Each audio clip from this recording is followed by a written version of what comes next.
For a century and a half, he's been the touchstone of our national identity. So who's your favorite president? Lincoln! Abraham Lincoln is the personification of America. Today, he is far more myth than man. There's a deep mythology to his roots. There's something so American about that. He is the hero we've created to suit everybody. I'm Henry Louis Gates, Jr. For years, I've pursued the question of how our history defines us. My work on identity has led me to the one American who stands at the heart of what it means to be an American. There are lessons for all of us in everyday life from him. The question is, what would Lincoln do? In our history books, he's the savior of the Union, the great emancipator. But he also continues to spark controversy. Everything I'd heard about Abraham Lincoln was a lie. I'll explore the myth and the man behind it. Here it is. You know, I look at Lincoln and say to myself, my goodness, I got it so easy compared to Abraham Lincoln. He overcame enormous difficulties, as no president has ever done before or since. Helping me along the way will be the Lincoln scholar, Doris Kearns Goodwin. In Lincoln's own words, you see the man and the brilliant politician and the great leader that he was. As we celebrate Lincoln's bicentennial, I'm traveling around the country, taking a fresh look at our 16th president. It's a detective story, it's a mystery, it's a journey. That's his hat? Oh my God. Join me as I go looking for Lincoln.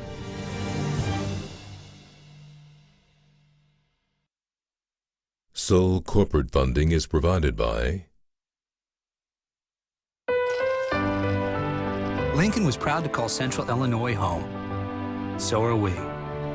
State Farm is pleased to support Looking for Lincoln.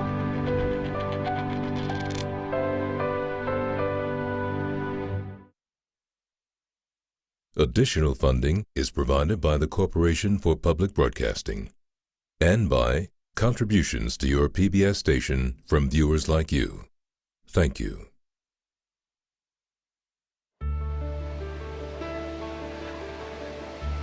What's the most important thing Abraham Lincoln did? He freed the slaves. He repaired a very, very torn nation that we had. He stood for the right principles in this country that have lasted a long time. The Emancipation Proclamation. He stepped out of his boundary, out of the box, you know, even though he was white, you know, he knew what was wrong and he set out to do what was right. I'm Henry Louis Gates, Jr., and I'm standing on the steps of the Lincoln Memorial. I first came here in 1960 when I was 10 years old. Abraham Lincoln was my hero. He was the great emancipator, the man who single-handedly had set my people free. In the 150 years since his death, Lincoln has become our secular saint. The Lincoln Memorial, a kind of national altar to our democratic ideals. But the larger Lincoln's legend becomes, the more difficult it is for us to discern the real person underneath. The myth that we've created about Abraham Lincoln had its horribly sad birth on Good Friday, 1865, the night he was shot by John Wilkes Booth. Lincoln died just after 7 o'clock on Saturday morning. By Easter Sunday, preachers and statesmen in pulpits across the country had already come to see in his life and in his death a grand sacred purpose. Millions of Americans from big cities to small towns turned out to mourn the great martyr as his casket was conveyed across the country for burial in his hometown of Springfield, Illinois. Within a few years, almost everything about Lincoln, from his log cabin birth to his tragic death, became a parable that any American schoolchild could recite. Every schoolchild knows his story. Today, that story has gotten a 21st century makeover at the biggest, most popular presidential museum in the entire country. The issue is settled! What if it like just came alive? The Abraham Lincoln Presidential Library and Museum in Springfield, Illinois, is aimed squarely at the next generation. So who's your favorite president? Lincoln! Lincoln! It's nothing like those marble museums that I grew up with, whose artifacts remain safely behind glass. Oh, look at that. No detail has been spared, from lifelike silicone skin to real human hair. He needs some Afro sheen. Lincoln's story comes to life in vivid cinematic scenes, complete with swelling music and realistic special effects. Wow.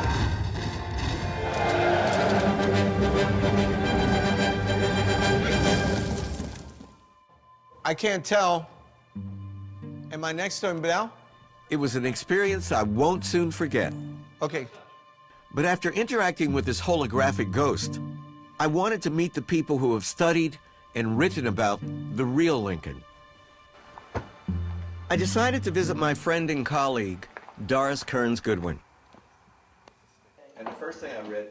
Doris is one of the most eloquent scholars writing about Abraham Lincoln today. Yeah, it's great. Her best-selling book, Team of Rivals, is now part of the Lincoln canon. I think the idea that his mother died when he was only 9 years old connected to me because my mother died when I had just turned 15. My mother had rheumatic fever as a child, which left her with a damaged heart, so she could hardly leave the house. Reading became her way out. And so I pictured Lincoln reading in that same narrow circumstances, going way beyond that log cabin, as my mother had done. And reading became the bond between my mother and me as well. So somehow all of that connected personally. Doris, was it intimidating writing about Abraham Lincoln? It was not only intimidating, it was terrifying. You know, this is the most written about man in American history. And in fact, I kept thinking, I have to work my way up to the possibility of tackling this giant, this mountain. But then even then, the first couple of years, I floundered around thinking, what am I going to write about him that the greatest people haven't already written? So it was finally, after maybe year 5 or 6 or 7, I felt like I'm beginning to know Lincoln myself. I actually felt, after living with him for those years, that I liked the real Abraham Lincoln even better than the mythology. The real man is even more extraordinary than the figure we've created. But how do I peel back all the layers of myth to find that real man? I decided to go all the way back to the beginning. Despite the legend of Lincoln's log cabin roots, we know very little about his early years. Lincoln himself dismissed them in 1859 with one line: the short and simple annals of the poor. Remarkably, Doris told me, almost all of what we do know hinges on the work of one man, Lincoln's friend and law partner, William Herndon. Herndon knew Lincoln well because they had shared an office together as law partners. And I think he felt he understood the real Lincoln. Only somebody who lived with him would be able to describe the fact that when Lincoln walked, you know, he didn't walk like an ordinary person, that he looked like he needed oiling. His long body needed oiling. So he's the Tin Man. He's the Tin Man, exactly. And so after Lincoln died and the mythology began, he undertook himself to go and do an oral history of the people like him who had known Lincoln from the time he was young. Most of Herndon's original notes are housed here at the Library of Congress, buried deep in the stacks of presidential papers. These are the Herndon papers here. He sent out hundreds of letters, and they would write him back with their memories of what had taken place. Obsessed with finding what he called the necessary truth about Lincoln's early life, Herndon traveled to remote locations to collect stories from people who had actually known Lincoln. He didn't think it should be whitewashed history. He thought that it should be the real man, good and bad. In the pages of these documents, I could almost hear the voices of the prairie people who had known Lincoln. Many of the old yarns are here, including now familiar stories about Lincoln's unshakable honesty, his winning sense of humor, his intellectual rigor, and his uncanny capacity to inspire loyalty. But as I dug deeper, I discovered some very surprising stories, full of details that I couldn't have imagined. Herndon heard about a brilliant but self-obsessed young man. A man who sometimes could put his own political gain over personal loyalty. A free thinker who mocked organized religion. He heard intimate details about Lincoln's love life, including a claim that he once visited a prostitute. But one story piqued everyone's interest. It was the story of Lincoln's first, and according to Herndon, only true love. A woman named Anne Rutledge. Lincoln's friends told Herndon that he and Rutledge had been engaged to be married, but when she died suddenly of typhoid fever at the age of 22, his heart was buried with her. When Herndon went public with the story of Rutledge and the other details of Lincoln's life, people were astonished. Mary, Lincoln's widow, outraged by her portrayal as a consolation prize, dismissed Herndon's work as a pack of lies. After that, the public largely turned on him.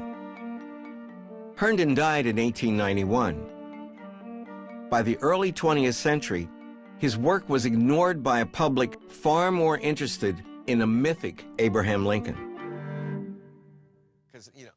But now, many scholars are taking a fresh look at Herndon's archive.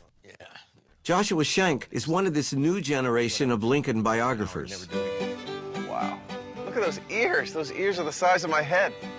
Together we came to see New Salem, Illinois, the place where Herndon heard some of the stories about Lincoln and his romance with Anne Rutledge. Today, New Salem is a replica of the original town where Lincoln had lived as a young single man. Hello? It's staffed by historical reenactors. Have that young Lincoln work. Some of them actually descendants of the original townspeople. Lo and behold, that's what happened. They remain in character year-round, rehearsing for visitors their accounts of Lincoln's early years. Well, howdy, strangers. Welcome to Lincoln's New Salem. You found the Rutledge Tavern.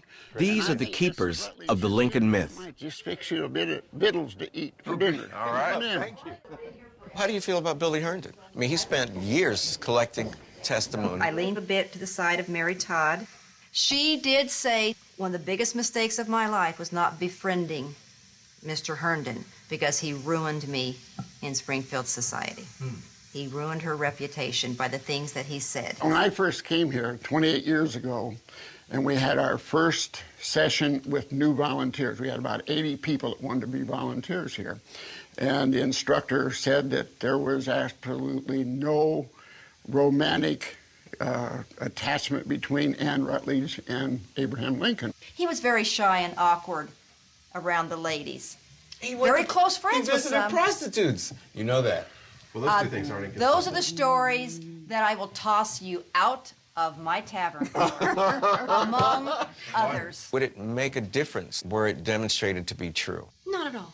It wouldn't? I wish to keep Lincoln close to my heart as an icon. And the truth may be the truth, but I don't need certain aspects of it to make me feel as if I'm close to him. We might be able to dismiss certain details of Herndon's work, but Shank told me that his central discoveries, particularly the Anne Rutledge story, are key to understanding an essential aspect of Lincoln's character.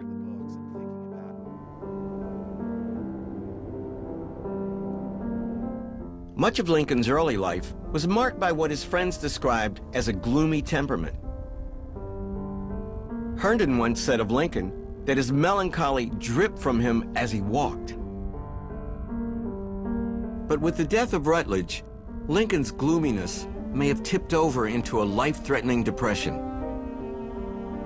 When Anne Rutledge died in the summer of 1835, Lincoln totally collapsed. And he was talking about what is the purpose of living. He was wandering alone in the woods with his gun.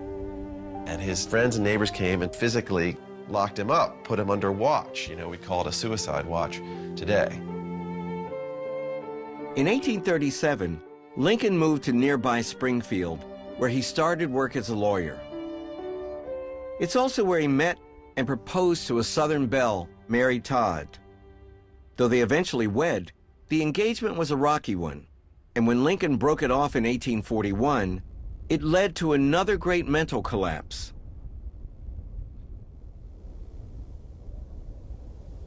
How do you think he coped without Valium and pills and... Well, you know, he did undergo medical treatment, at least once that we know of, and it was pretty brutal.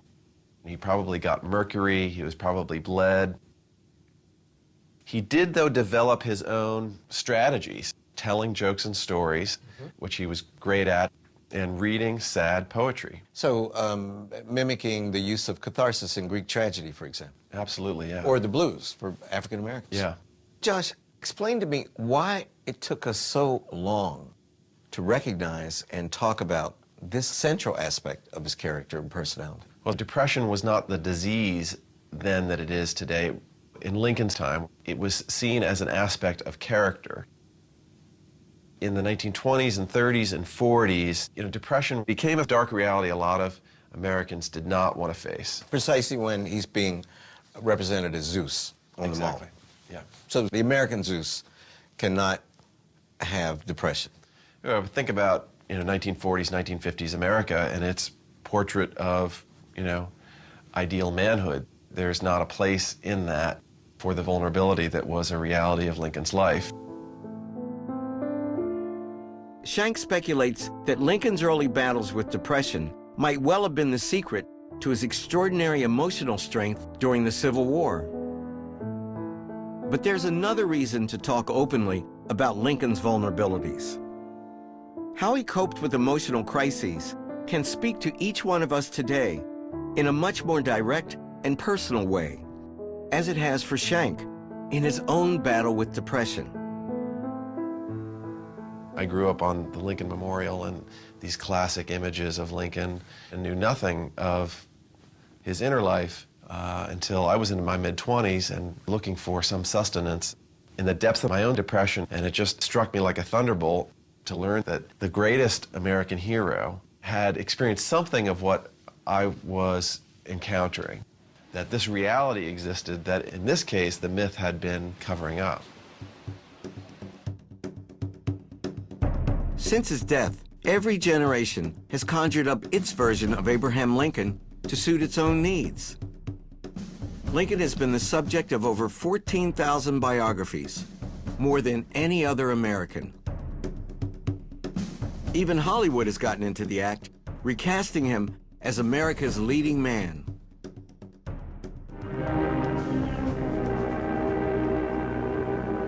Today, one of our greatest playwrights, Tony Kushner, is teaming up with one of our greatest filmmakers, Steven Spielberg, on the latest homage to Abraham Lincoln.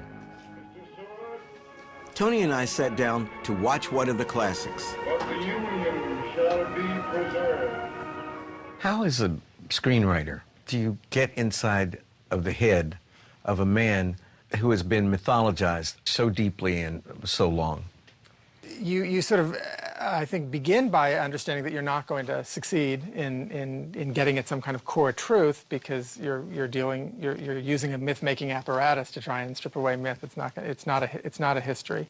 I think that just as problematic, geniuses are incredibly difficult, especially a genius on the order of Abraham Lincoln, to understand, because on some level they're doing something that almost no one else can do. It's like making Mozart into a character or Shakespeare into a character. I have absolutely no idea how Abraham Lincoln did what he did. You've said that history, and I quote, is a source of anxiety for writers who choose to engage in the marriage of the real and the unreal, unquote. Could you explain what you meant, Tony? I mean, I have to assume that people will go and see Steven Spielberg's film about Abraham Lincoln, which I'm writing, and some of the things that I have said about Lincoln will, I mean, what we say about Lincoln will mostly be accepted without question. Without question. And I feel like a degree of responsibility that generates anxiety because I don't know how much license I have. I don't know how much interpretive freedom I have. I mean, I didn't want to make this movie. When Steven asked me originally if I would write the script, I said no, because I thought this is like the most terrifying subject I can imagine. And all the work that I've done on it has confirmed that. On one level, I have found it the hardest thing I've ever had to write. Let's talk about how Lincoln has been depicted in films over the years. Which films resonate with you? The stunner is John Ford's young Abe Lincoln with Henry Fonda as Lincoln. That's the one I remember. It's a poem. I mean, it's so quiet.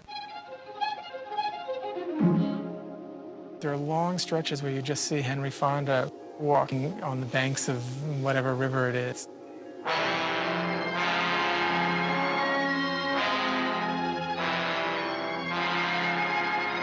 He's really good at showing a kind of, evincing a sort of deep internal sorrow. I mean, a kind of just like bottomless grief that makes him very Lincolnian. I mean, it feels right. What kind of hero do you think our generation wants in Abraham Lincoln? And does Tony Kushner want? I'd feel good if we could show a portrait of this man as a politically complicated, politically contradictory, personally complicated and contradictory guy who didn't blow out the moral lights. There are very few figures in history of whom that's true. With malice toward none, with charity for all. If Lincoln's life would one day be the stuff of Hollywood melodrama, there was no evidence of it in the late 1840s. After only one term in Washington as a congressman, Lincoln returned to Illinois in 1849 to practice law. By now the father of 2 children, Lincoln needed to earn a living.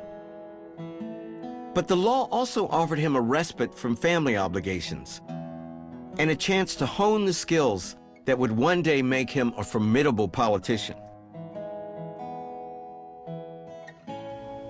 I think the period as a prairie lawyer, it's where Lincoln in some ways found his voice, both as a fair man, as an advocate in the court, but even more importantly, it was when he educated himself. Because when he was on the circuit, he was reading. He taught himself the Euclidean geometry. It's amazing. The lawyers would travel in Illinois on the circuit together. You know, the judges, the lawyers, the sheriffs, they're all bouncing from one county courthouse to the other. And so Lincoln developed close friendships. His confidence was built up, his relationships with people, his learning. It's a critical period in his life.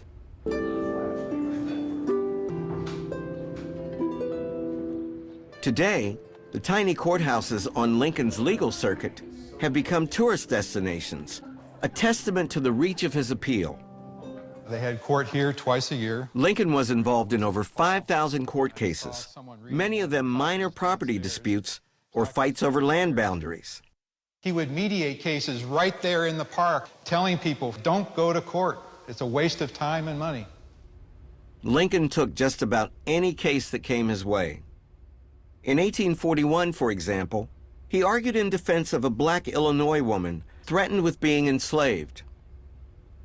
Lincoln convinced the court that every person in Illinois was free, regardless of color. But I was astonished that Lincoln could also argue on the other side of the issue. In 1847, he represented a Kentucky farmer suing for the return of his slaves who had escaped to Illinois. Lincoln argued that Illinois had no right to hold his client's property. How could the great emancipator have taken this position?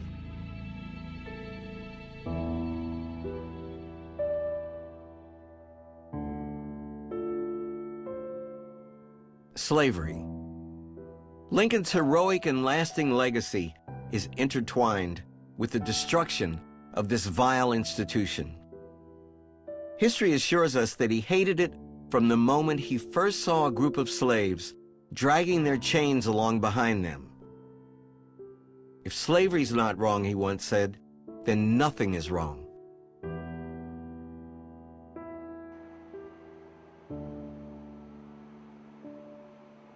At the Library of Congress, I discovered Lincoln's well-worn leather notebook, which gave me some clues about his struggle to find his voice on the subject of slavery. Lincoln had glued newspaper editorials inside, arguing both sides of the issue. By 1858, the carefully crafted constitutional compromise on slavery was unraveling under the pressure of vast westward expansion. The question of the day was, should these new territories be slave or free? Lincoln threw himself into the middle of this debate. Lincoln, one of the founders of the Republican Party, ran against Stephen Douglas, a Democrat, in what is still the most famous Senate race in American history. At 6 feet 4 inches tall, Lincoln towered over the diminutive Douglas, but their physical differences were nothing compared to their ideological differences. In a series of debates throughout Illinois, Lincoln and Douglas engaged in the most public airing of the slavery issue that the country had ever heard. At each stop, they drew crowds into the thousands. While Douglas argued that slavery should be put to a vote in the new states and territories, Lincoln staunchly opposed its expansion. Douglas said the Declaration of Independence did not even apply to black people, while Lincoln insisted that it did. This was high drama, which propelled Lincoln onto the national political stage for the first time. But as I pored over press accounts of these debates, I was surprised that Lincoln's opposition to slavery did not necessarily mean that he believed in full equality of the races. He seemed to draw a distinction between freedom on the one hand and equality on the other. I asked my friend, historian David Blight, if I was right about this.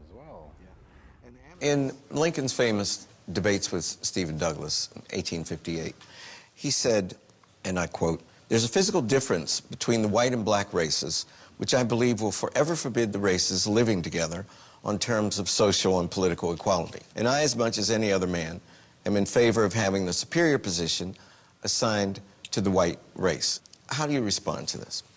That's an example of Abraham Lincoln as a white supremacist. I think that statement is both personal and political.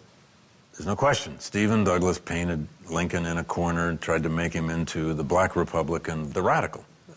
That was the game.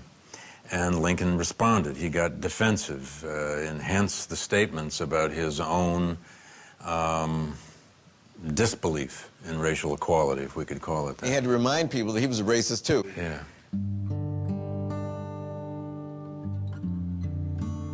Lincoln's views on race are honed in a small farm in Indiana and riding the circuit as a lawyer in Illinois.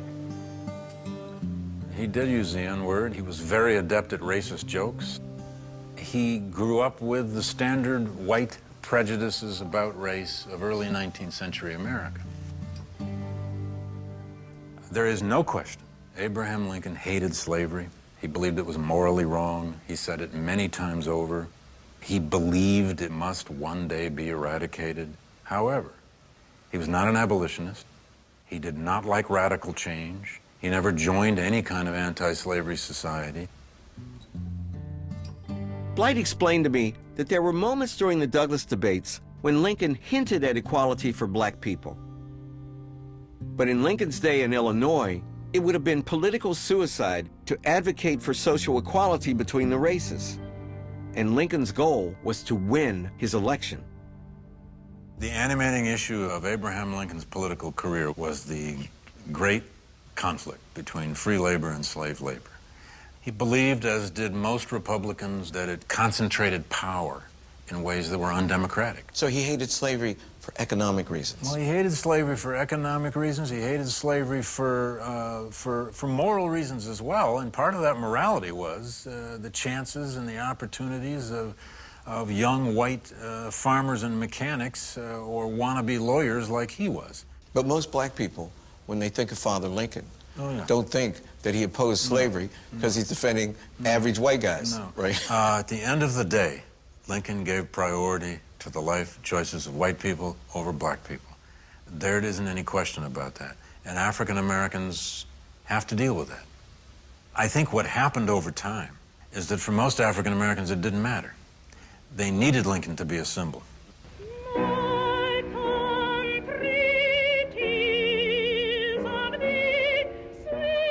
In 1939, after the Daughters of the American Revolution denied her permission to sing at Constitution Hall, the great opera singer Marian Anderson held her concert instead on the steps of the Lincoln Memorial, under the protective gaze of the great emancipator himself.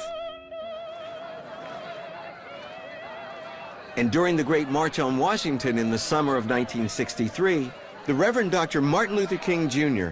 called Lincoln a great and shining beacon light of hope. 50 years ago, a great American in whose symbolic shadow we stand today. But at the same time, to the astonishment of many black people, Malcolm X implored us to tear down our shrines to Lincoln, calling him just another white man making empty promises. Lincoln supposedly fought the Civil War to solve the race problem, and the problem is still here. Black power, brother. In 1968, another black man, the journalist and historian Lerone Bennett Jr., in the pages of Ebony magazine, dared to ask the most provocative question of all. The day it was published, it was on the front page of almost all the country's papers in this country. Right. The New York Times, front page. Paris paper, front page. London paper. African American says that Abraham Lincoln was a racist and he wanted to deport black people. Lincoln had always been a hero to Bennett. He was Father Abraham, the great emancipator.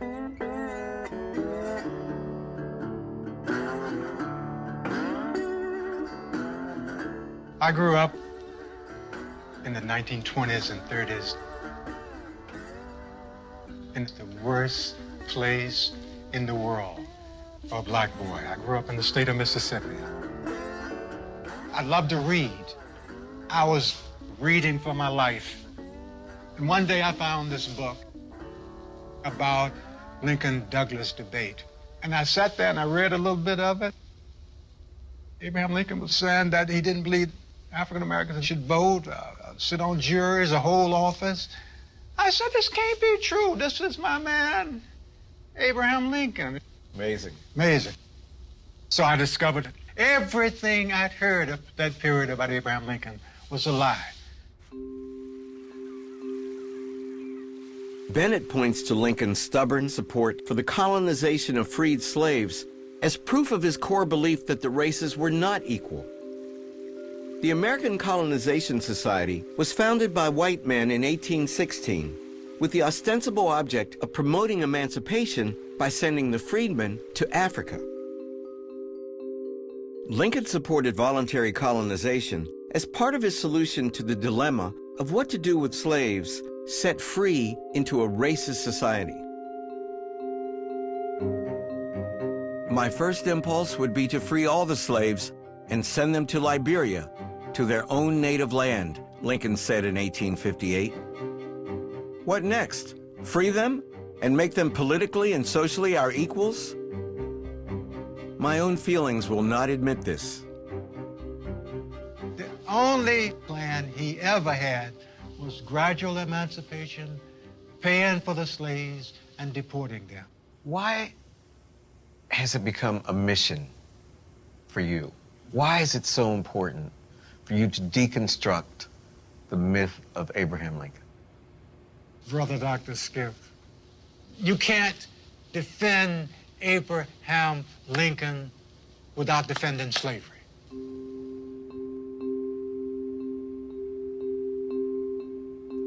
In this period, from 1830 to 1860, is one of the greatest generations of white people ever produced in this country. They spoke out. They moved blacks on the Underground Railroad. They did everything they could do. 1830, 1840, 1850. For 30 years, Abraham Lincoln was silent. Did not lift a hand to help. I think in Lincoln, Americans see themselves giving freedom to African Americans and wiping away all the sins of all those years. Lerone Bennett's work has ruffled the feathers of more traditional Lincoln scholars. While many have lauded his work as a necessary corrective, Some have accused him of picking and choosing facts to make his case. But as I left our interview, I was reminded that there is no single way to interpret historical events. In order to remember the redemptive, progressive Lincoln, we have to forget what he said in the Lincoln-Douglas debates about racial inequality. Remembering is always about some degree of forgetting. The task, of course, is not only to just find that balance.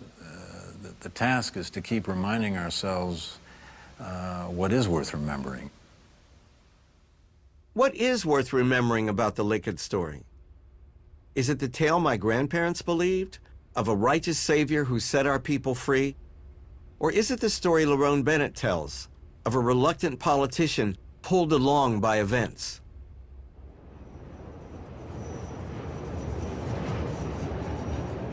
It made me wonder about how Lincoln is being taught today.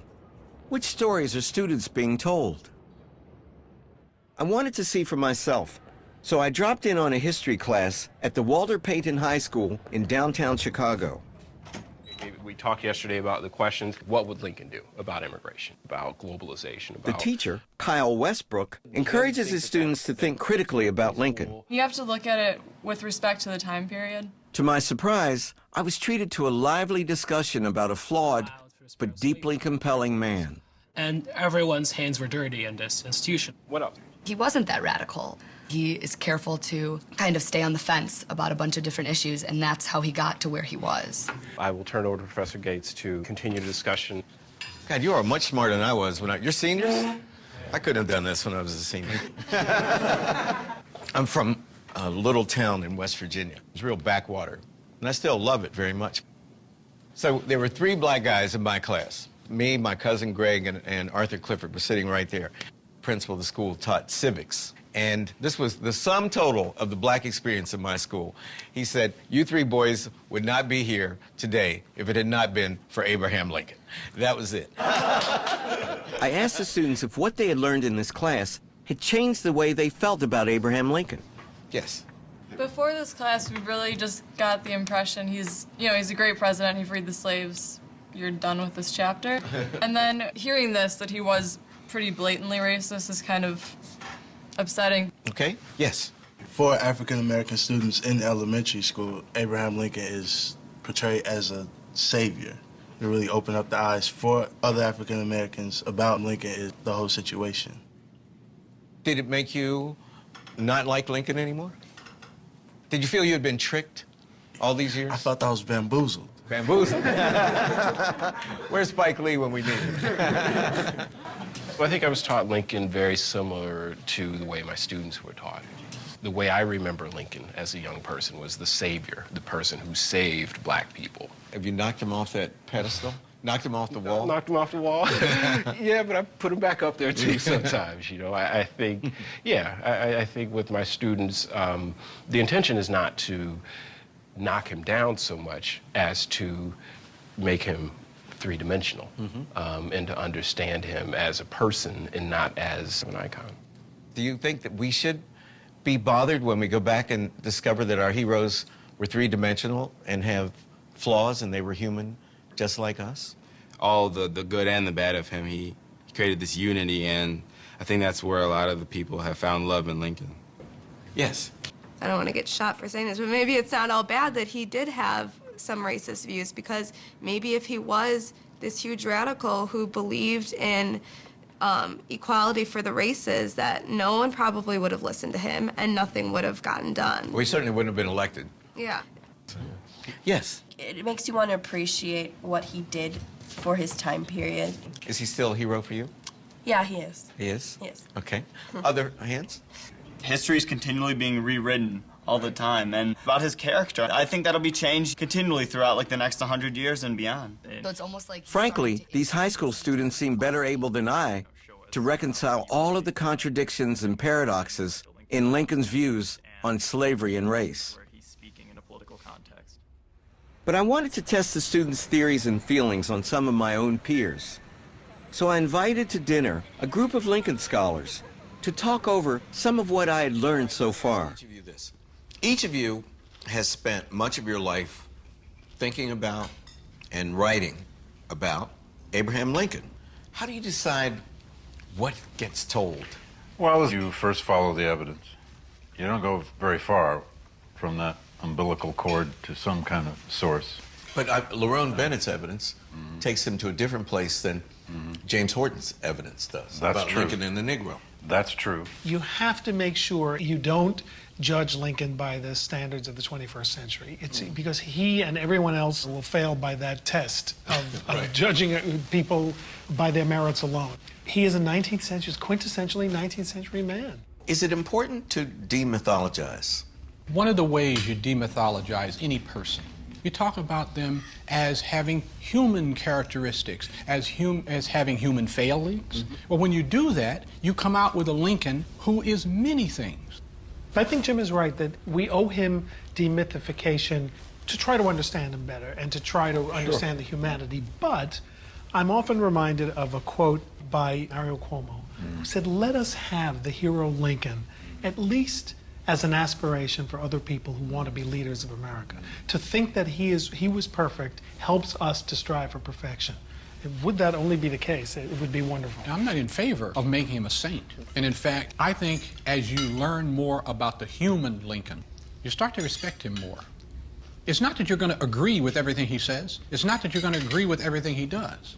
But this is a question you always have to ask yourself. If you personally could select the person who could run for the presidency of the United States in 1860, who had a reasonable chance of success, who was better on the issue of slavery, of race, than Abraham Lincoln, who would it be? Lincoln knew that in order to become president, he was going to have to prove himself to the rest of the country, and that meant getting out of Illinois. In February 1860, he boarded a train in Springfield, bound for New York City. He'd accepted an invitation from the Republican Party to make his debut in front of the Eastern press and political establishment.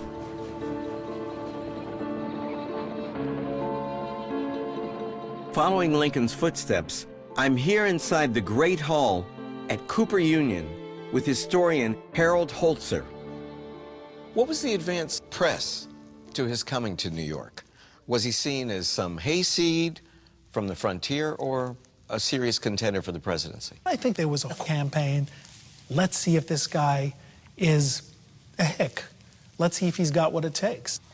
So his job was to convince the Republican press that he was a viable alternative to Seward, that he wasn't just somebody who spat in a spittoon and told jokes, as the reputation was from the Lincoln-Douglas debates, but a very serious, learned fellow who could compete on an Eastern stage.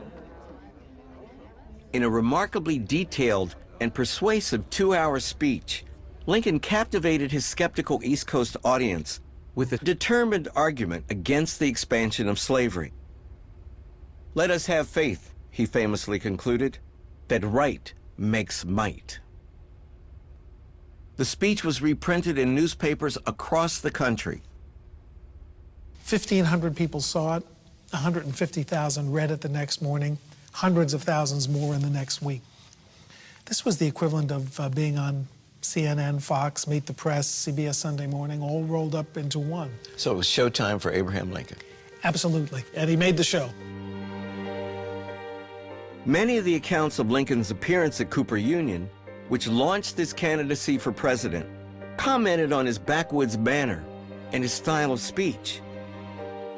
But Lincoln was actually quite conscious of the power of his image in his campaign. I think he was ahead of his time in this whole idea of calculating his public image and how to preserve it. You know, in the Lincoln-Douglas debates, somebody says, "You're two-faced," and he says, "If I had another face, do you think I'd wear this one?" This same guy is constantly visiting photographers. On the day of the speech, when he should have been rehearsing, he was marched up to Matthew Brady's big photograph emporium on Broadway, and Brady posed him in his gallery.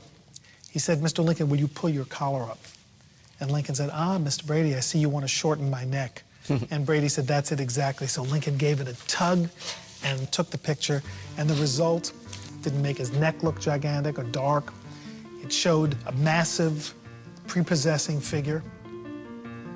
That picture was reproduced all over the country, in posters, in broadsides, in tokens. So when he's introduced to Brady again in Washington, he says, I don't need any introduction. Brady and the Cooper Institute made me president.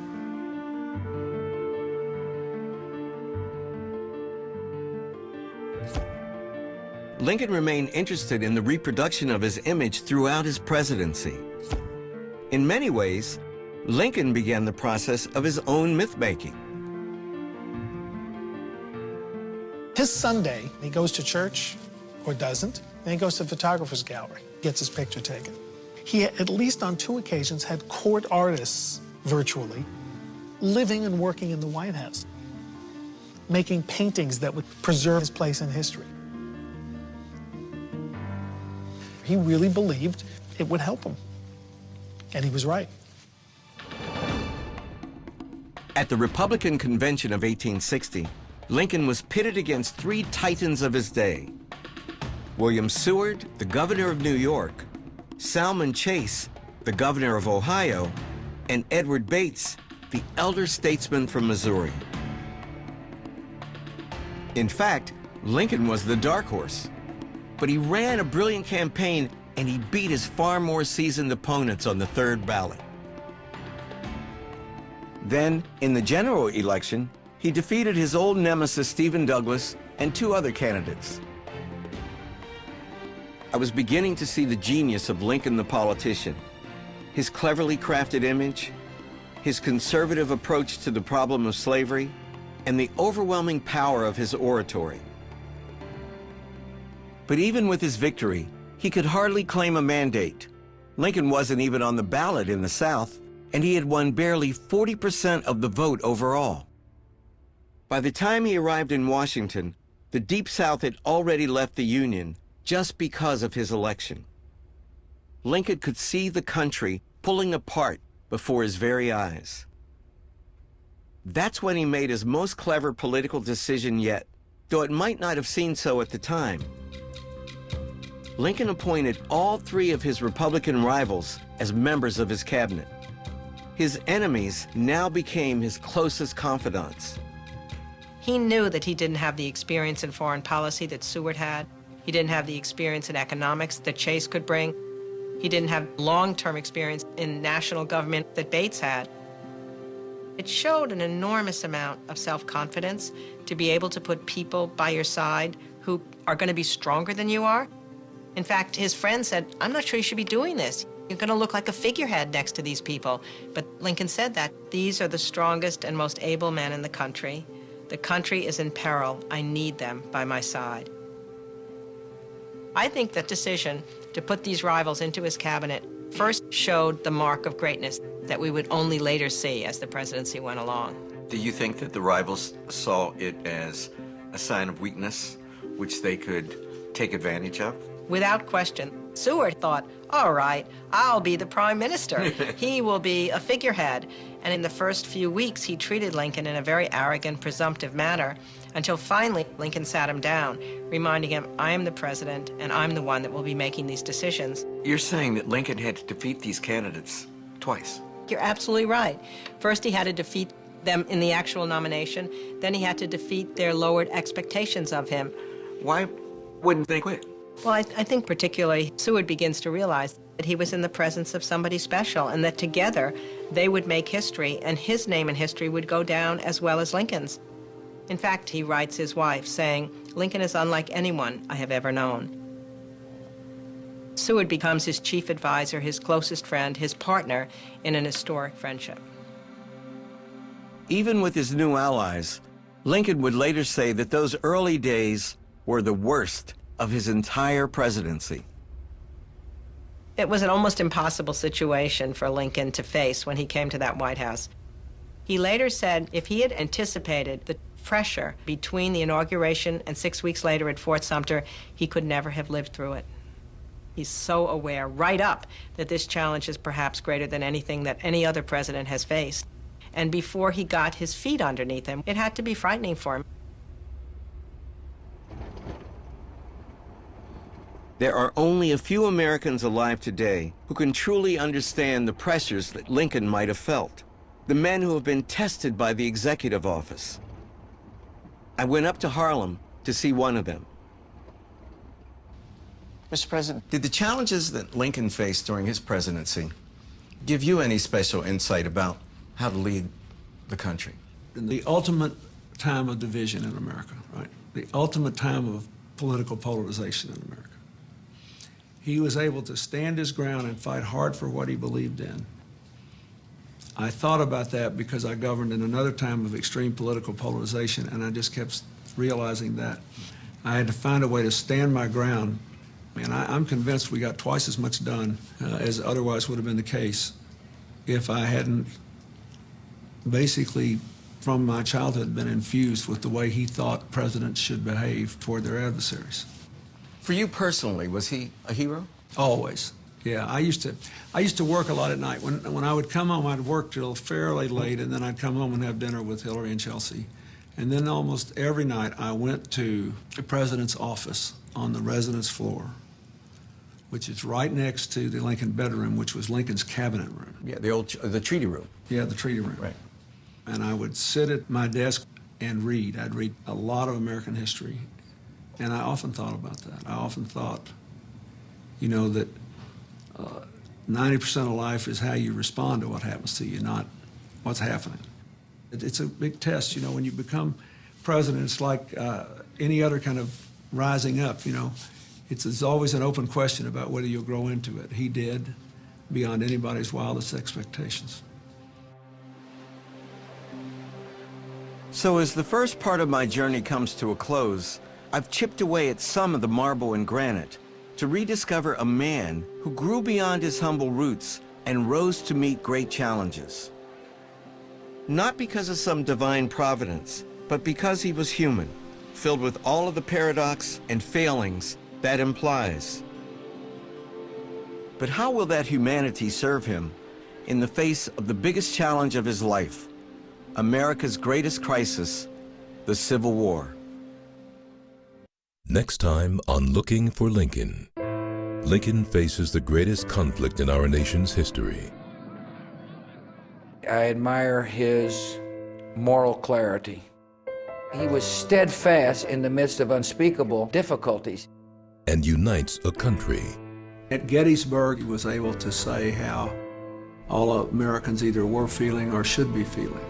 Join Henry Louis Gates, Jr. as he goes looking for Lincoln. Looking for Lincoln is available on DVD for $24.99. A companion book is available for $50 plus shipping. To order, call 1-800-336-1917 or write to the address on your screen. Continue looking for Lincoln and share your thoughts on Lincoln's life at pbs.org.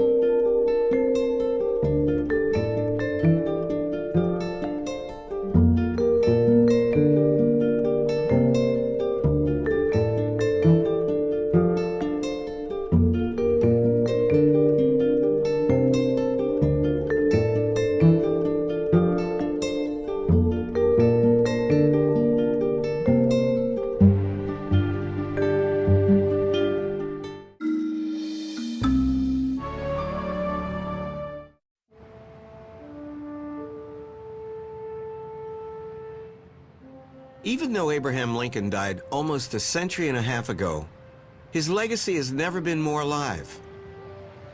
Today he's celebrated as the man who saved the Union, the man who freed the slaves. He's the wise sage, Father Abraham, and his image is everywhere. He inspires a full range of responses, from high culture all the way to kitsch. From new monuments to guerrilla art. And he even inspires imitators. This morning we're going to tour sites related to Lincoln and the Civil War. These men travel the country to church groups, Elks Lodges, grammar schools, a house divided against it. reenacting Lincoln's most famous speeches. I got started 4 years ago. I'm from Hodgenville, where he was born. I've been 12 years presenting Lincoln. To my knowledge, I'm the youngest practicing Lincoln at the moment. I'm 33. We can be in shorts and sandals, and we still look like Lincoln. We had so much in common that there are occasions when I'm up on stage, I feel like I almost become Lincoln. You get into it so. This is the annual convention of Lincoln reenactors, held this year in Alton, Illinois. Never seen many Lincolns in one place, right? It is like a religion. I'd ask you to remove your hats. First thing you know, you start trying to think like Abraham Lincoln. Loving Father in heaven, They take very seriously their role in spreading the gospel of Lincoln. and we pray that we will always stand for the high principles for which this man stood. And they have developed a deep attachment to the man. You know, I relate to Lincoln on a lot of levels. Myself, I suffered battled depression on and off for most of my early adult life. Lincoln went through that. The same problems I have today, he had a lot of those same problems. Relationship problems, health problems, money problems, job problems, you know. So I connect to him. Oh, you guys are gorgeous. Now stay right there. Lincoln has made Dennis Boggs, I think, a better person. This is where all the secret goodies are. The urge to connect with Lincoln has made nearly everything he actually touched, wore, or wrote into a kind of holy relic. Can I see the combination? Yeah, but we'll have to shoot you. In the basement of the Lincoln Museum, under high security, I got a private tour of some of the rarest and most prized Lincoln treasures. Oh, man, look at this. I feel really special being able to see this. It's fantastic. You can't talk about the Lincoln story without bringing out the bloody relics. This is the piece of Laura Keene's dress containing Lincoln's blood from the night of the assassination. Do we know for sure that this is Lincoln's blood? There has been no DNA testing. We think it is.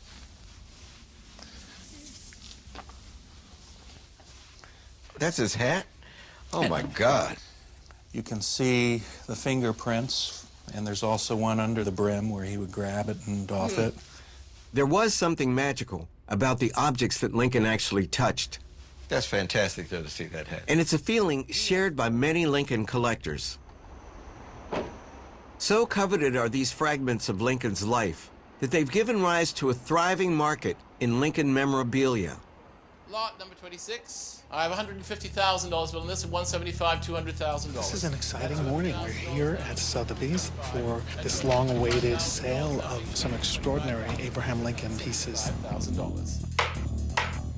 These are just ardent, devoted collectors. They have to have the tangible, you know, link to Lincoln himself. The bids are going to go running up really fast. Lot number 85 is the great Lincoln letter, the Little People's Petition. At $2,100,000 now bidding $2,200,000, $2,400,000, $2,600,000, $2,700,000, $2,900,000. The $3 million, fair warning, at $3 million. $3 million. Let me give you my card. I have three things very related to what you just bought. There's no figure in American history who commands higher dollars. But it's clearly about more than money. It's about the desire to own a piece of Lincoln.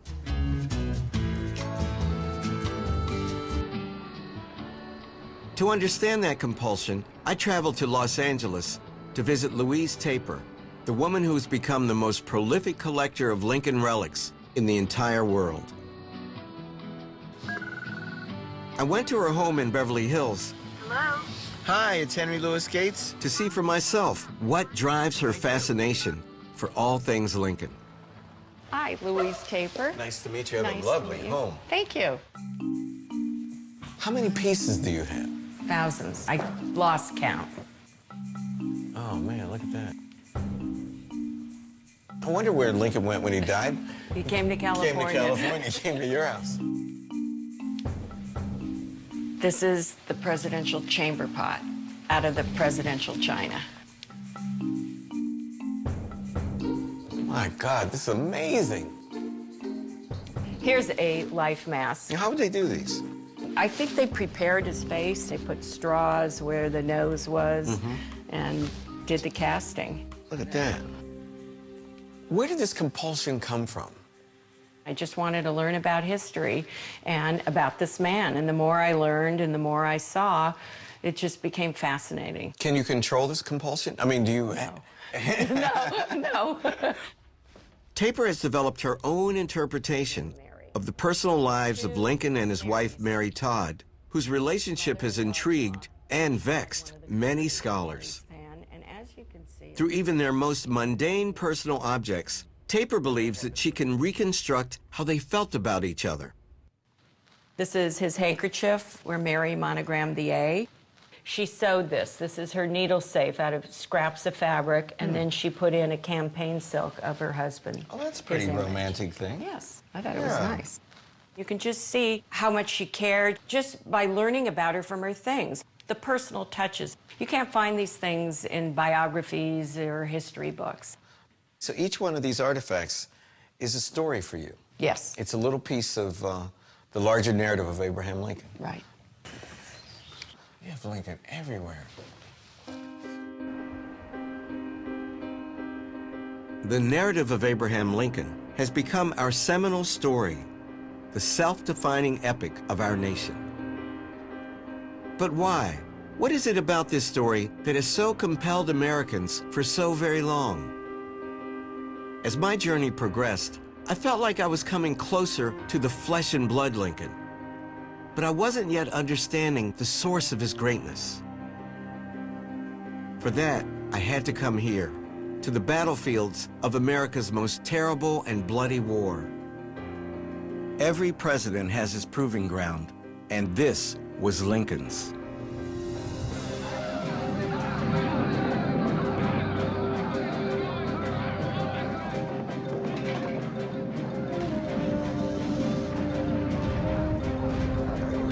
See all the Confederates coming up, and all the Union forces coming down. From the moment he took office, Lincoln was faced with the grim prospect that war would be the only way to save the Union. Though he initially thought it would be a short skirmish, the Civil War would span his entire presidency, making Lincoln the ultimate wartime president. 620,000 American soldiers died from injury or disease during the Civil War, more than in any other war in our history. Why did Lincoln and Confederate President Jefferson Davis send these men to their deaths? Why did so many of them willingly, even enthusiastically, volunteer to risk their lives? There's no better place to try to find the answers to these questions than here at Gettysburg. How many men were here? How many men were involved in the battle, and how many people died? There were approximately 85 to 90,000 Union soldiers, perhaps 75,000 to 80,000 Confederate soldiers. 5,000 to 6,000 killed outright in the battle. My God. Remember, this battle has been going on for 3 days in 90-degree weather in the hot July sun. No chance for burial details for the dead.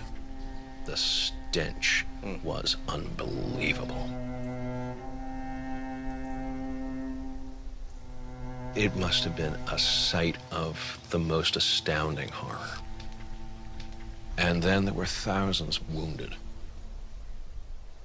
In fact, buried, several hundred, who died subsequently, both Union and Confederate, in graves that are to this day unmarked. When the war started, did Lincoln have any idea how long it would last? Not a clue. At any moment, he could have thrown in the towel. The Confederates would have said, thank you very much, gone to the negotiating table, and that would have been it. You could have stopped the bloodshed right there. But he is insisting on pushing this war. As far as he was concerned, the Confederate States did not exist. There was no such thing as the Confederate States. He would never even use the term Confederacy. What would he call them? He would call them those insurgents, the rebels. And what do you do with an insurgency? What do you do with an insurrection? You don't negotiate with it. You don't come to terms with it. You don't recognize its legitimacy. You put it down. It's sometimes easy to forget that the enemy was not some menacing foreign power. On the other side stood us, Americans fighting against each other. Sometimes families divided straight down the middle, brother fighting brother. The war took a particularly harsh toll on Southerners. They watched as their sons lost their lives, and as their economy fell into ruin. It's not so surprising, then, that the vanquished Confederacy would view Abraham Lincoln as a tyrant.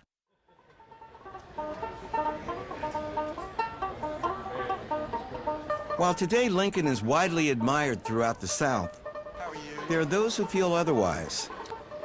Here, for example, in North Carolina, at the annual convention of the Sons of Confederate Veterans. Hi, hey, how you doing, fellas?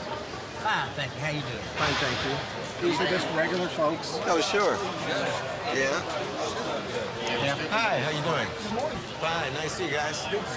Has the greatness of Lincoln been established at the expense of your ancestors? Absolutely. I consider the man a war criminal, and I say if Lincoln had been at Nuremberg, he would have been hung for what he had done.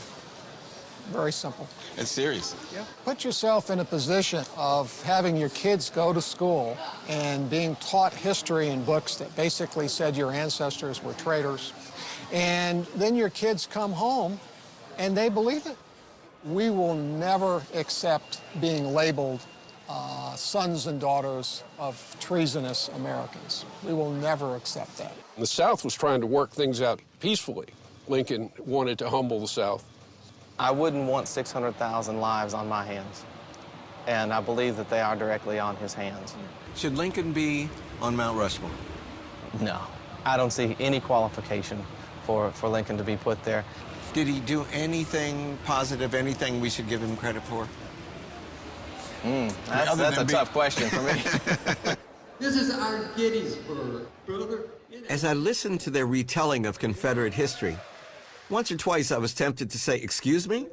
Aren't you forgetting about one tiny little detail in this story? That would be my ancestors, the 4 million slaves whom the Civil War freed. And that's when I received quite a surprise.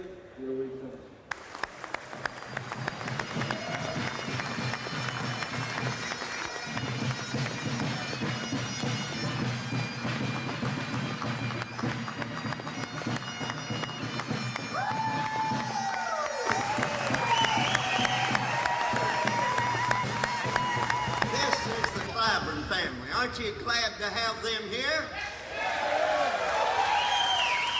Today, the Sons are honoring a black man named Weary Clyburn, who saved his young master's life not once, but twice. The fact that we did have colored Confederates. I knew that thousands of slaves had been conscripted into the Southern war effort as servants and camp aides, but I didn't know that any had actually been soldiers. Council of the Sons of Confederate Veterans do proclaim that Friday, July 18th be Weary Clyburn Day. The Clyburns told me that their ancestor had willingly put his life on the line, and they were quite proud of him.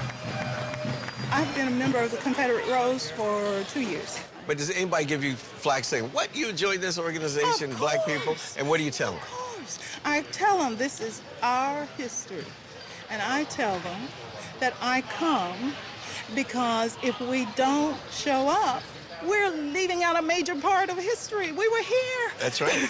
We were here. We fought. We ran. We did it all. We were here. After overcoming my initial surprise, I realized that the Clyburn family simply wanted to remember their ancestors' courage. And I have to admit that I admired them for that. How you doing? How you doing, buddy? Good. How you doing? As I left the convention, I was reminded that memory is as much about forgetting as it is about remembering. But it's not just descendants of Confederate veterans who pick and choose their history. For the past 150 years, we've all selectively remembered what we want or need from Abraham Lincoln's story. Mr. Roosevelt pays his respects to the country's first Republican president. In fact, every American president since 1865 has had to get right with Lincoln. No president in history has been more vilified or was more vilified during the time he was president than Lincoln. If you've got Lincoln on your side, the political maxim goes, you can't go wrong. Stated by Abraham Lincoln, quote, "You cannot..." It didn't matter to the 1992 Republican convention if Ronald Reagan attributed words to Lincoln that he had actually never said. You cannot help men permanently by doing for them what they could and should do for themselves. We still believe, as Abraham Lincoln did, those who deny freedom to others deserve it not for themselves. Few presidents have identified more strongly with Abraham Lincoln than our 43rd president, George W. Bush. Come on in. So this was Lincoln's cabinet room. It's called the Lincoln bedroom. Before leaving office, President Bush invited me to the Lincoln bedroom.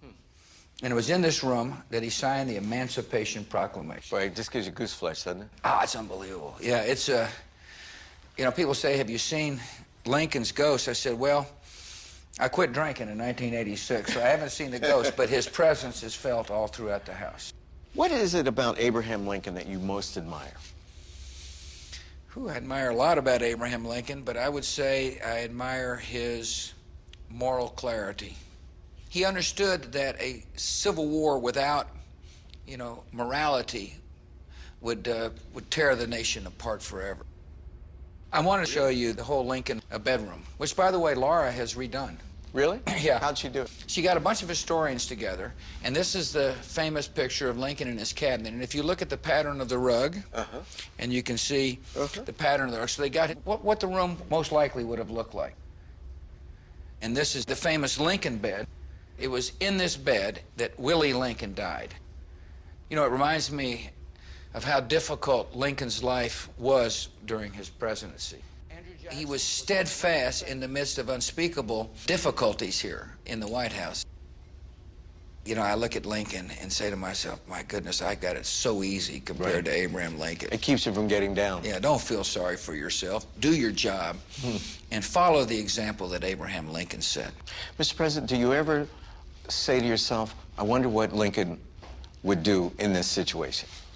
I think about Lincoln's, you know, how he conducted himself in a very unpopular war. You know, I'm a president during a war that is unpopular. You know, my friends say, gosh, the press is so hard on you. I said, you ought to listen to the words that they said about Lincoln.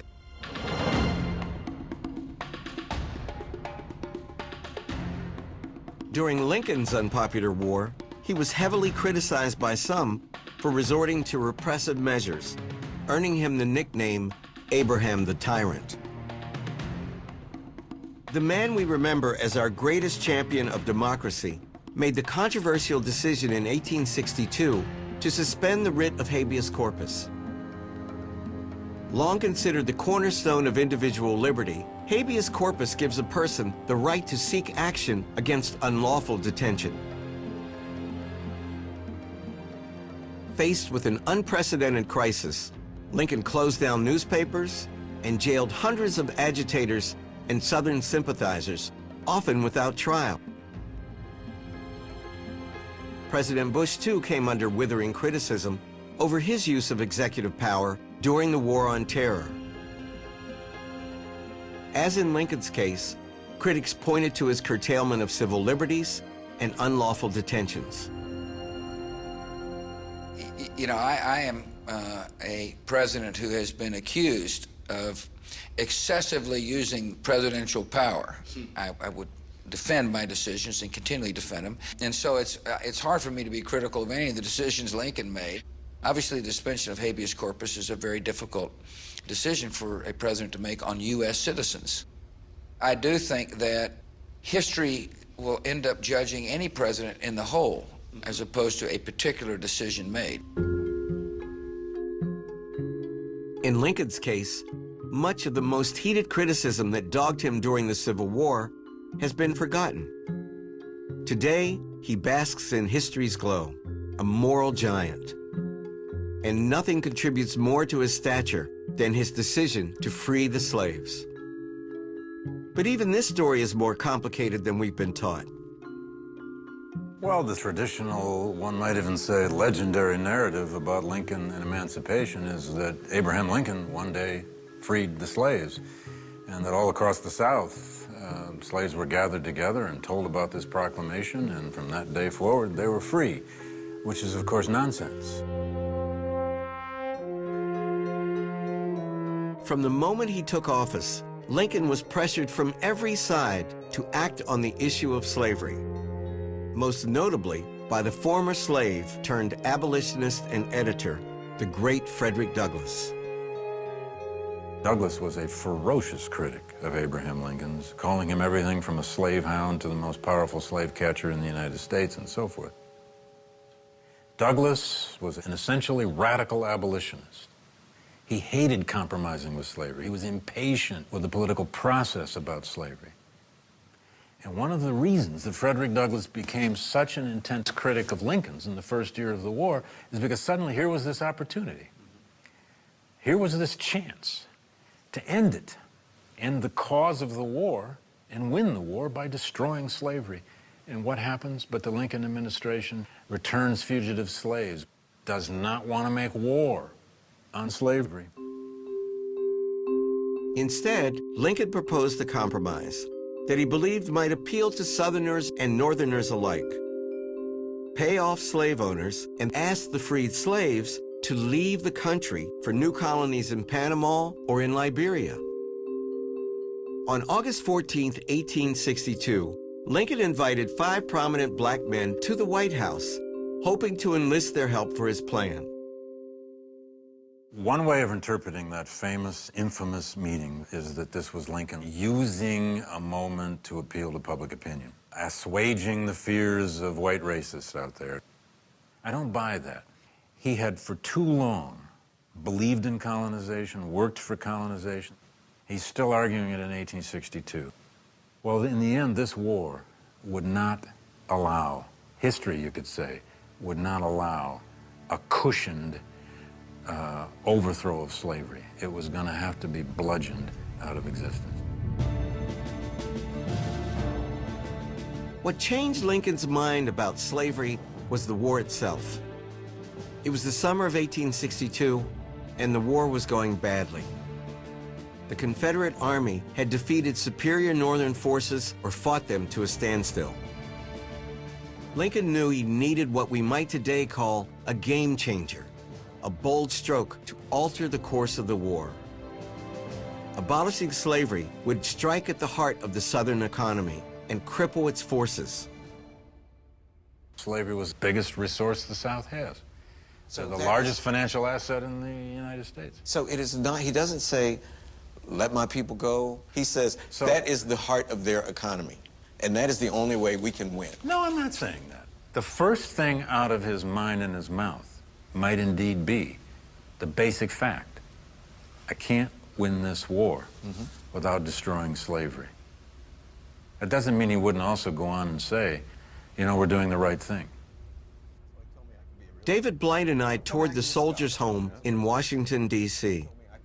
It was here, at his summer cottage, that Lincoln worked on his famous Emancipation Proclamation. That language of military necessity. Lincoln spent endless, sleepless nights. Military and Naval Authority. He weighed over and over and over the form it would take, how to do it, the timing of it. I mean, he genuinely feared, as did members of his cabinet who cautioned him not to do it, that if he issued an executive order freeing the slaves and transformed the purpose of the war, transformed the meaning of the war, the fear, of course, was that thousands of white Union soldiers might just throw down their arms and go home. Casting aside his fears, Lincoln decided to issue an executive order to end slavery. On January 1st, 1863, in cities and towns all across the North, there was a great sense of anticipation. Lincoln signed the final proclamation with a steady hand. I never in my life felt more certain that I was doing right, he said, than I do in signing this paper. If my name ever goes into history, it will be for this act, and my whole soul is in it. That's a man who's grown. Now, history made him grow. History dragged him in some ways to do what he did. But he did it. When word finally came that Lincoln had signed the Emancipation Proclamation, there was wild celebration. Many people shed tears of joy for a day they thought would never arrive. But few who rejoiced that day fully understood the delicate political calculus in which Lincoln had engaged. To keep the border states from leaving the Union and to remain within the president's authority under the Constitution, Lincoln had limited the proclamation to the rebellious Confederate states. Why did not Abraham Lincoln free the slaves over which he did have jurisdiction? And he could have freed them with the stroke of the pen. He is doing all that he has the constitutional power to do. That is, he doesn't have the constitutional power to take the property of law-abiding Americans. That's right. He has the constitutional power to take the property of those Americans who are not law-abiding. And how do you decide which person harbors loyalist sympathies within a rebellious territory? He's on very dangerous ground. He knows that. He is. Unenforceable ground as the Totally first. unenforceable. I think Lincoln believes from the very beginning that the Emancipation Proclamation will not stand in court. Exactly. That's why it's such a legal document. And the fact is, no matter what we 21st century historians say about Lincoln and the Emancipation Proclamation, it is true, the Emancipation Proclamation did not free all the slaves. However, even though it didn't, you could have told my great-grandmother all this stuff about what the Emancipation Proclamation did and didn't do till you were blue in the face, but she would have always said to you, but he was the great emancipator. Most black African Americans gave their own meanings to the Emancipation Proclamation. As Frederick Douglass famously said on the night of emancipation, it was not logic we were looking for. It was the trump of Jubilee. It was the poetry that they were looking for. I think what's happened is that African Americans have brought Lincoln to their cause. They've appropriated Lincoln. They needed Lincoln. Exploring the story of emancipation, I felt torn by the opposite poles of the African American experience. I still treasured the Lincoln of my boyhood, the great emancipator who freed our people. But we have to confront history in all of its complexity. It's been deeply disappointing to me to learn that Lincoln came to emancipation slowly, that his motives were largely born out of military necessity, and that he questioned even the basic assumption of the equality of the races. If you had grown up as an African American, if there were two white men in your house, Abraham Lincoln was one of them. You mean our picture on the wall? Yeah, he had such a mythic presence. I mean, Lincoln still is a resonant spirit over the black community, but when I discovered that it wasn't only that Lincoln wanted to keep the Union together, but that he had deep doubts about the status of the Negro.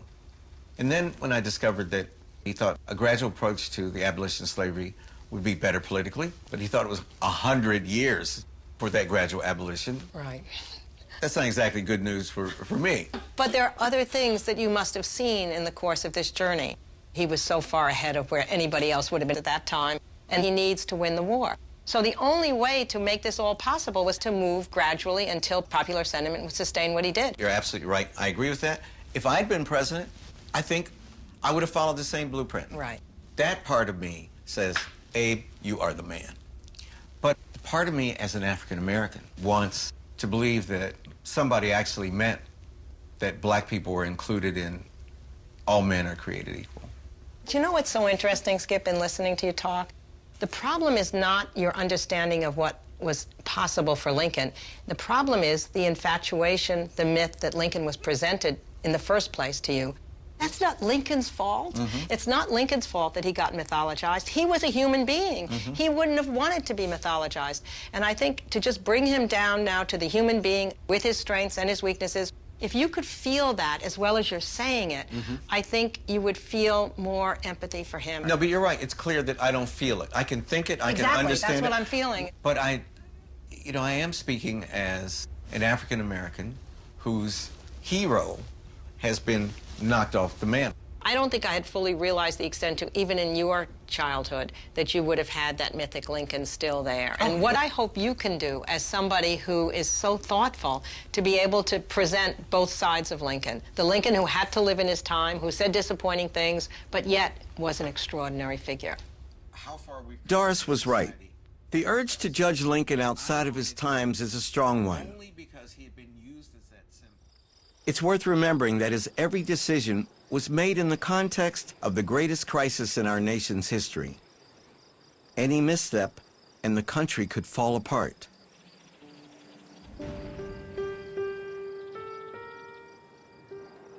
By the summer of 1863, 2.5 years into the war, over 250,000 Americans had already lost their lives, and there seemed to be no end in sight.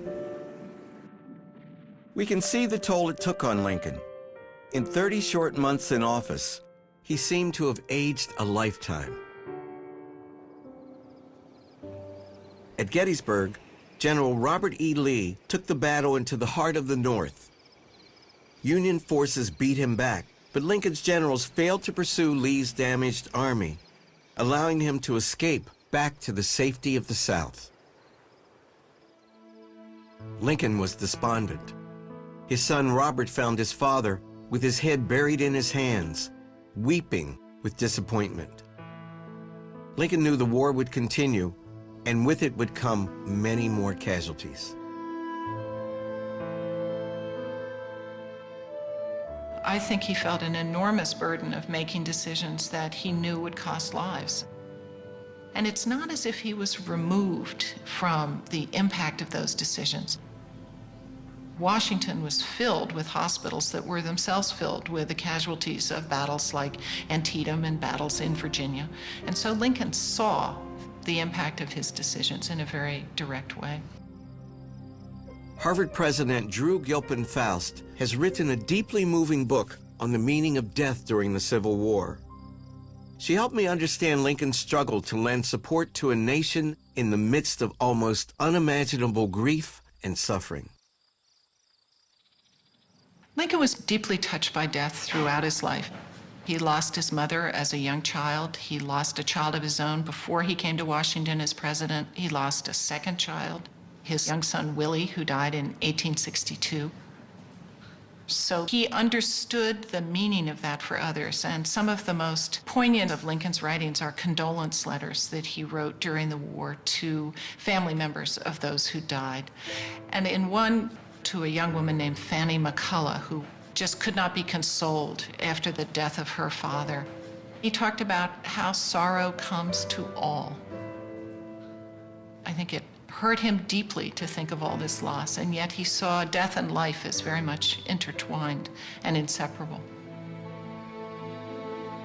Whatever had sustained Americans to this point, their belief in a just and righteous God, the hope that they'd see their loved ones again in the afterlife, that faith was crumbling with each passing day. Even with the kinds of religious belief that assured salvation and comforted individuals that their losses would not be eternal, the war was a constant challenge to the depth of that belief, to the persistence of that belief. How could God have allowed this? And so it was a time that introduced doubt and a certain amount of irony and questioning into religious belief. I think one of the ways Lincoln thought about death was that he had to make it worth something, because otherwise this cost would be unbearable. After so many days of my journey, I had come to understand Lincoln's struggle to invest the war with as much meaning as he could. The preservation of the Union and the Republic, the destruction of slavery. It was here at Gettysburg that he was finally able to express all of that meaning.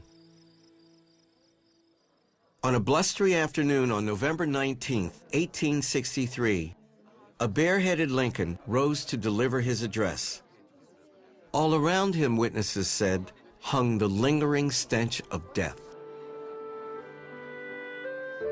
I think he thought that he ought to be present in the suffering and the bloodshed and the reality of it, that it was wrong for him to pretend that he could in any way be apart from it.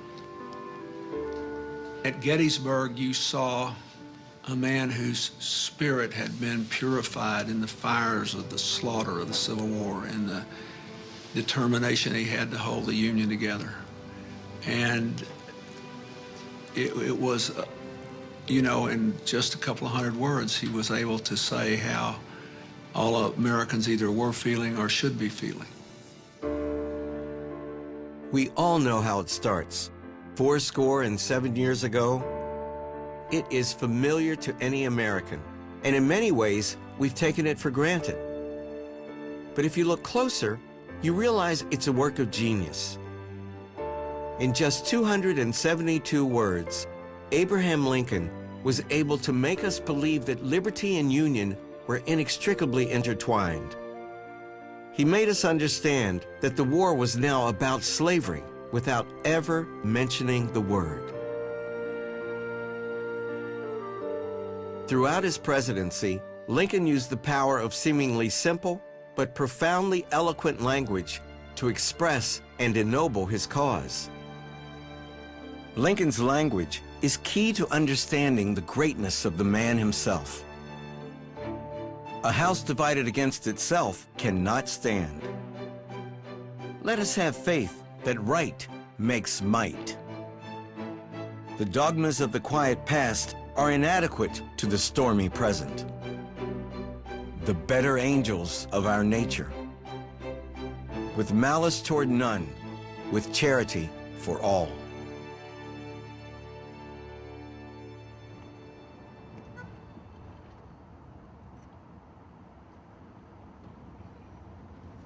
Do you know who Abraham Lincoln shares a birthday with?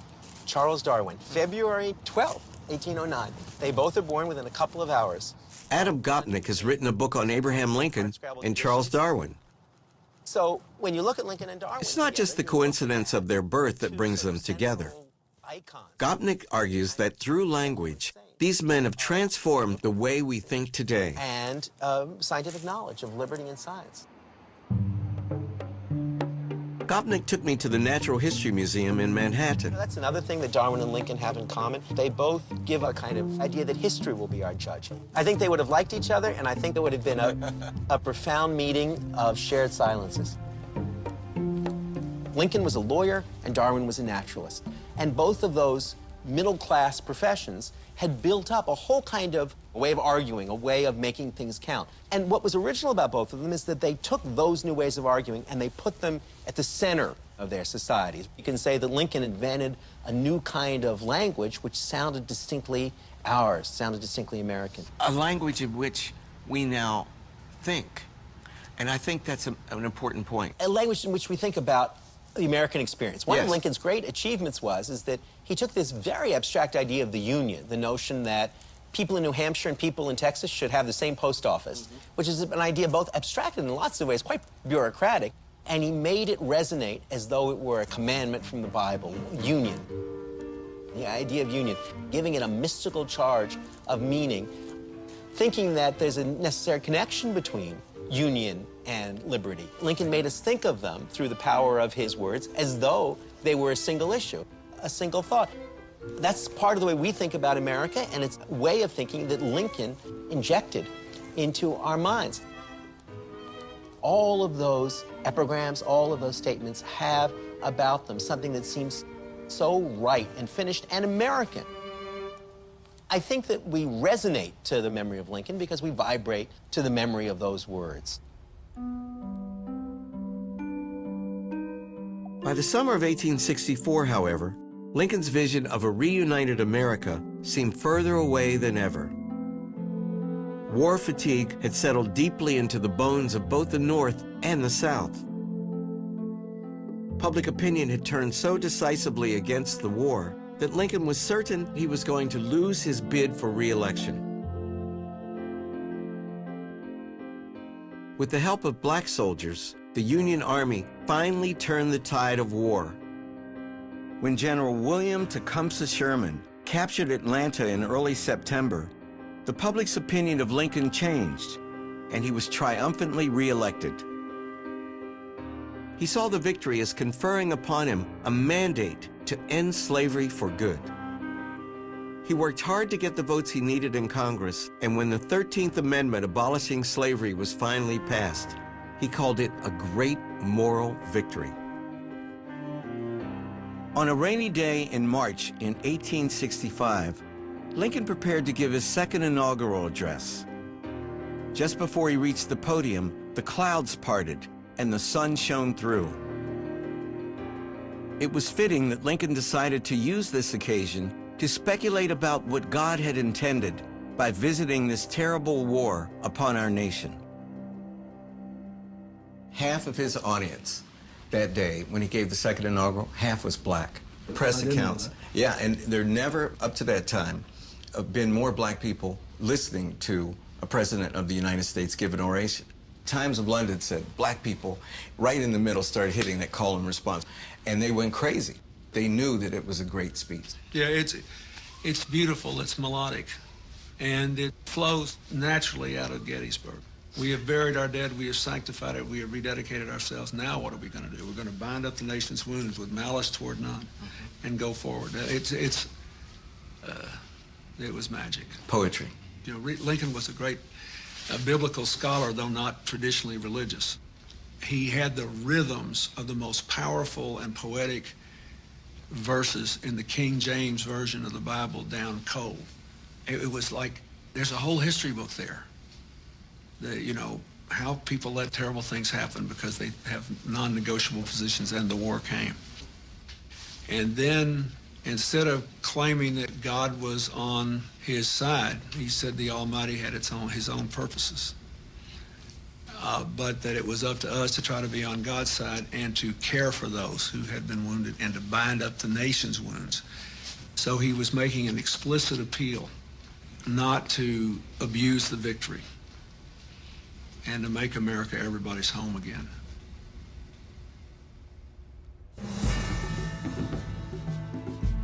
On April 9th, 1865, when news reached the Capitol that Lee had surrendered to Grant at Appomattox, revelers took to the streets in celebration. Crowds outside the White House called for the president to make an appearance. 2 days later, he did just that. Rather than gloat over the victory, Lincoln prepared a sober speech about the challenges that lay ahead for the country under Reconstruction. But it was in that speech that Lincoln became the first American president ever to express his support for the black man's right to vote. Though he didn't know it at the time, it would be Abraham Lincoln's last public address. Standing in the crowd that night was one of America's most renowned actors, John Wilkes Booth. Lincoln's speech would inspire Booth's most infamous performance.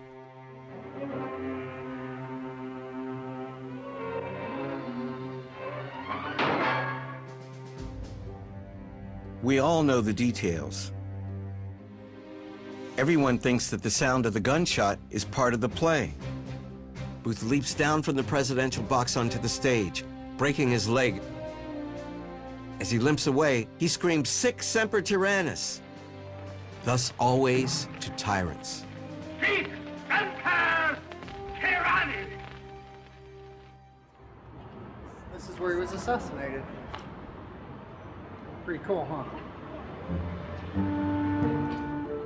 Doris joined me at the scene of the crime, historic Ford's Theater in Washington, D.C. On the day we met, it was undergoing a multi-million-dollar renovation for the bicentennial of Lincoln's birth.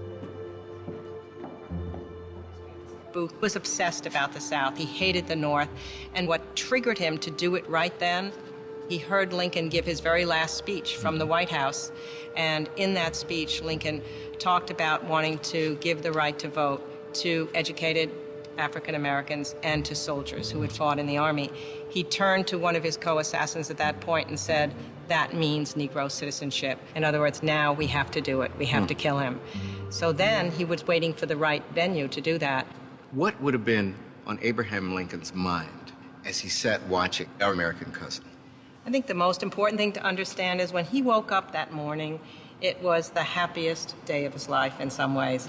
He knew that the thing that he was hoping to accomplish to make his life worthwhile had probably been accomplished. The Union had been saved and slavery would be ended.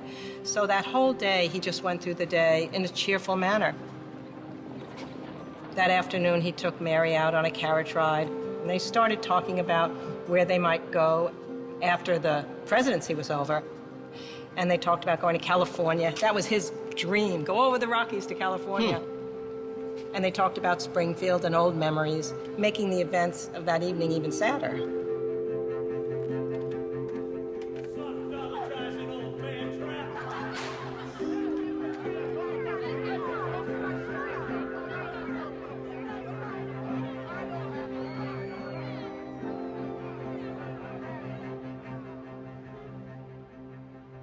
Lincoln's unconscious body was carried across the street to the Peterson boarding house, where he clung to life for 9 long hours.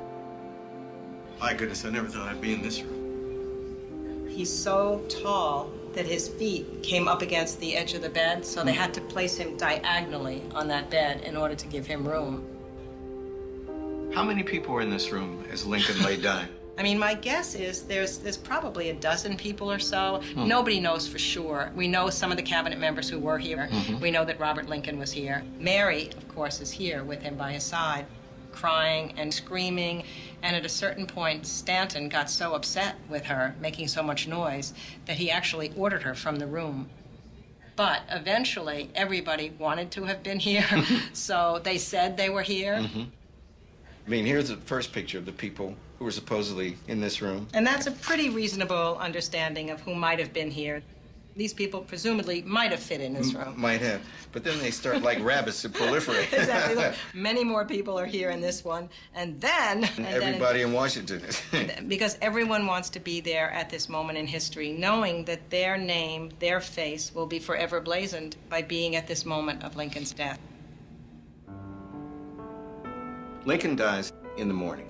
How long did it take the transformation into Saint Abraham Lincoln to take place? What happens is he did finally die at 7:22 a.m. And at that exact moment, Stanton uttered the words that have come down over generations, now he belongs to the ages.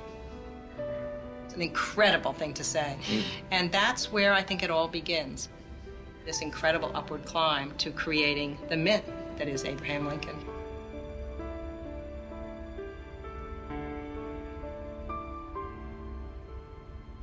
Now he belongs to the ages. It's the most beautiful epitaph any American president, any American has had.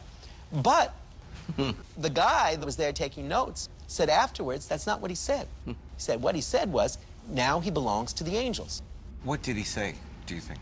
Which is it, Skip, Adam? I've gone to the room, I've stood there. I think that even if we had been standing there, we probably wouldn't have heard. The room was stuffed with people. Everyone was sobbing. My own theory is that he said angels. He said, now he belongs to the angels. And on his way out of the room, somebody said, that was very beautiful, Secretary Stanton. Now he belongs to the ages. And he said, that's what I should have said. Now he belongs to the ages. That's much better and more original. And if you think about it, Skip, our ideas about Lincoln are crucially affected by which we think is true. If we say, now he belongs to the angels, we do see Lincoln in an American religious context, with Dr. King, with essentially religious martyrs. And if we say now he belongs to the ages, he belongs to all of those secular saints who look to history for judgment.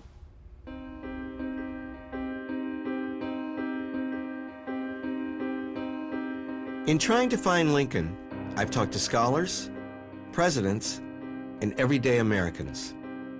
I've gone to the places Lincoln went and listened to what his friends and his enemies said about him. Through it all, I've come to admire a man who, despite great odds, did the right thing. A man who grew to champion, in his own words, the better angels of our nature.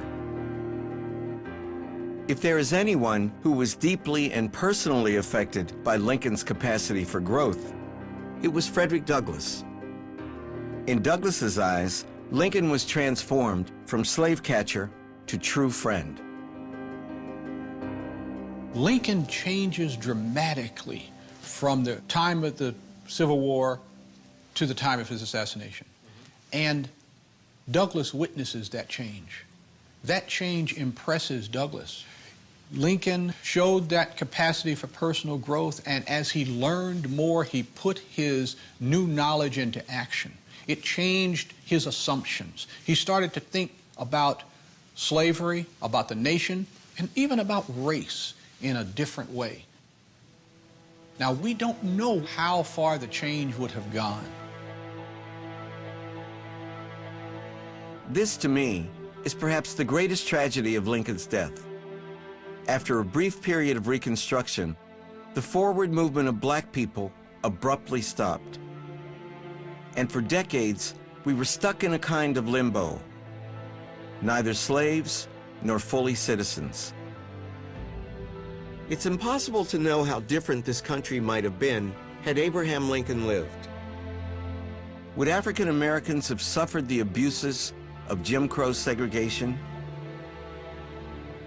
Would we have needed Dr. King to give his greatest speech? And would he have done so here?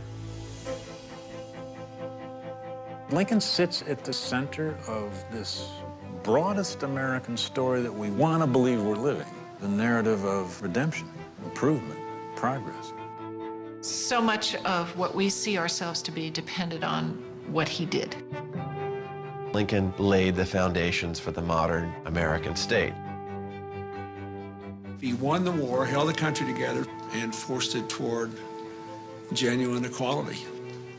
He paid the ultimate price for what he believed in. 2 centuries later, a government of the people, by the people, and for the people has not perished from the earth. This is your victory. Now, 150 years after his death, perhaps we all have finally witnessed Lincoln's enduring legacy, the living realization of his vision of America. As Lincoln said to a nation far more divided than ours, we are not enemies, but friends. Though passion may have strained, it must not break our bonds of affection. I need your help, and I will be your president too.